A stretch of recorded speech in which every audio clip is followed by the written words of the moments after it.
আজকের ডিপ ডাইভে আমরা ত্রিকোণমিতি নিয়ে কথা বলবো। আমাদের কাছে একটা বেশ বিস্তারিত রিপোর্ট আছে, আর সেখান থেকেই এর জরুরি দিকগুলো তুলে আনব।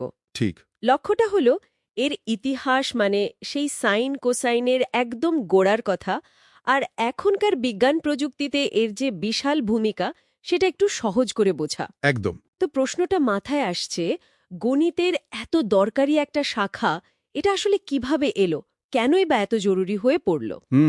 দেখুন, ত্রিকোণমিতির শুরুটা কিন্তু কোনো ক্লাসরুমে না, একেবারে বাস্তব দরকার থেকে। আচ্ছা, যেমন ওই যে প্রাচীন সভ্যতাগুলো, ধরুন মিশর বা ব্যাবিলন, তারা বিশাল বিশাল পিরামিড বানাতো, নিখুঁতভাবে জমি মাপত। হ্যাঁ হ্যাঁ এই সব কাজেই কিন্তু জ্যামিতির ব্যবহার ছিল, আর তার মধ্যে ত্রিভুজের ধারণাটা বেশ গুরুত্বপূর্ণ ছিল। প্রয়োজনটাই ছিল আসল ড্রাইভার। তার মানে একদম প্র্যাকটিক্যাল মিট থেকে শুরু। কিন্তু এটাকে একটা ফর্মাল শেপ, একটা সিস্টেমের মধ্যে কে আনলেন? প্রায়ই একজনের নাম শোনা যায়, হেপারকাস। হ্যাঁ, ঠিক ধরেছেন, হেপারকাস, খ্রিস্টপূর্ব 2য় শতকের গ্রিক জ্যোতির্বিদ। তাকেই তো অনেকে ত্রিকোণমিতির জনক বলেন। ও, তো তিনি কি করেছিলেন ঠিক? উনি আসলে জ্যোতির্বিদ্যার সমস্যা মেটাতে, ধরুন আকাশে গ্রহ নক্ষত্রের অবস্থান বের করতে বৃত্তের জ্যা বা কর্ড নিয়ে প্রচুর কাজ করেন। জ্যা, কর্ড। হ্যাঁ, আর সেগুলোর মানের একটা তালিকাও বানান।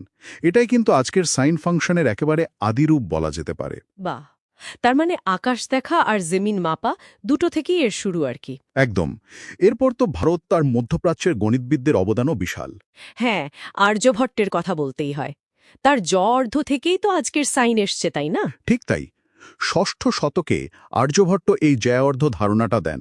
পরে আরবরা যখন অনুবাদ করে, সেটাই হয়ে যায় জীব, আর সেখান থেকে ল্যাটিনে সাইনাস, আজকের সাইন। ইন্টারেস্টিং। এরপর 9ম-10ম শতকে আল খাবারিজমি, আবুল ওয়াফার মতো মুসলিম স্কলাররা এলেন।